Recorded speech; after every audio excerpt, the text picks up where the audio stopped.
Where is everyone? The Fermi Paradox. Picture this. You're staring at the night sky. 1 billion stars above you, each one a potential sun to a system like ours. If even a tiny fraction of them have planets, and a tiny fraction of those have life, then where is everyone? No ships, no signals, no signs of anything. The silence of the cosmos is deafening. This is the mystery of the Fermi Paradox, and its implications could redefine how we see life, ourselves, and our future. Earth orbits an average star in a quiet corner of an average galaxy. There's nothing particularly special about us, except that we're here, and we're asking questions. Astronomers now believe there could be 100 to 200 billion galaxies, each with hundreds of billions of stars. In our galaxy alone, there may be over 300 million Earth-like planets in the habitable zone. If intelligent life is not unique to Earth, then statistically, the galaxy should be buzzing with activity. Explorers, builders, artists, signals, beacons, but nothing. Not a single confirmed transmission, not a single alien artifact, just silence. So where's everyone? That's what physicist Enrico Fermi casually asked in 1950, and we've been trying to answer ever since. Crunching the numbers. The Drake equation tries to estimate the number of civilizations in our galaxy capable of communicating with us.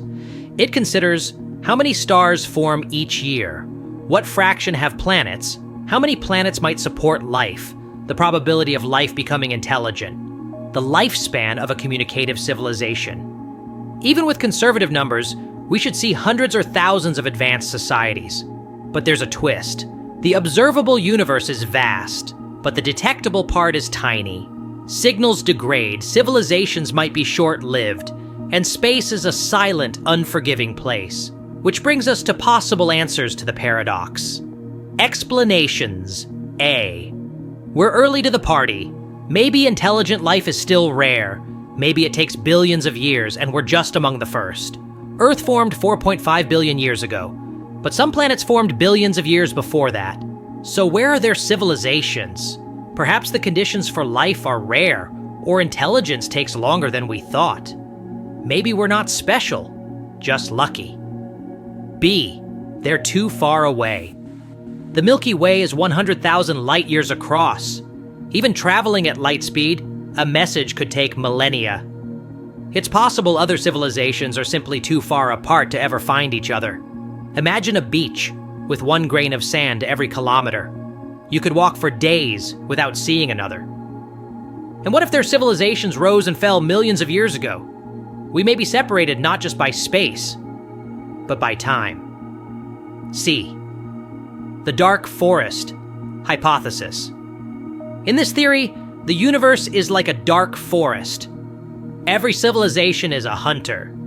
And the only rule is, stay quiet. Any noise and a signal, a probe, might bring predators. It's a chilling thought. Advanced civilizations might not broadcast intentionally, not out of fear, but for survival. If this is true, then our early radio broadcasts might have been like fireworks in a silent jungle, and we have no idea who or what was watching. D. The Great Filter. Perhaps there's a barrier that stops life from becoming advanced, the so-called Great Filter. This filter could be the jump from non-life to life, the leap to intelligence, or the tendency for civilizations to self-destruct nuclear war. Climate collapse, uncontrolled AI. These threats aren't science fiction. They're real risks we face. If the Great Filter is behind us, that's great news. But if it's ahead, then the silence might be a warning, not a coincidence. E. Some claim aliens visited ancient Earth, in myths, pyramids, or unexplained technologies. While mainstream science finds no evidence, these stories reflect our deep desire to connect, to be part of a bigger story. If civilizations reached Earth long ago, their traces may have vanished, or been mistaken for something else entirely. F. They're here, but we can't detect them. Consider this. An ant doesn't know it's in a city. Likewise, we might be unaware of technology so advanced it's indistinguishable from nature. Aliens might operate with quantum computing, dark matter, or dimensions we haven't discovered. They might not use radio. They may not want to be found. Or maybe they observe us like we observe bacteria, with disinterest. G intelligence is a self-limiting trait. What if intelligence is unstable? Civilizations might reach a certain level of technology, only to implode, or they may evolve into something unrecognizable, machine minds, digital consciousness, or post-biological entities. Maybe consciousness isn't a permanent evolutionary advantage. Maybe it's a phase, and we're in the middle of it. H. The simulation hypothesis. What if the reason we haven't found aliens is because we're in a simulation? In this theory, the universe is a computational construct, and aliens aren't rendered because the simulation doesn't require them.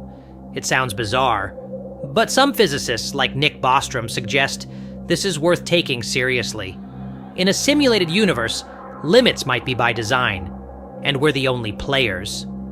What this means: the Fermi Paradox is more than just a cosmic riddle. It's a mirror. If we're alone, we carry the weight of the universe's only known consciousness.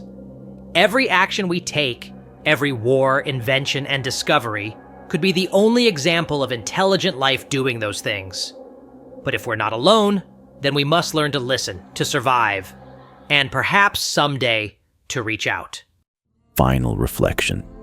Maybe silence is the universe's way of inviting us to mature, to become the kind of civilization worth discovering. Or maybe the silence is just the pause before something unimaginable. So the next time you look up, think of this. Every star might host worlds. Every world might hold secrets. And we, for now, are the ones asking questions. Are we a lone spark in the dark, or the first light in a galaxy yet to awaken? What do you think? Are aliens out there? Are we first, last, or just not ready? Let us know in the comments. If you enjoyed the journey, hit like, subscribe, and share this with a curious friend. Until next time, keep asking big questions, and always look up.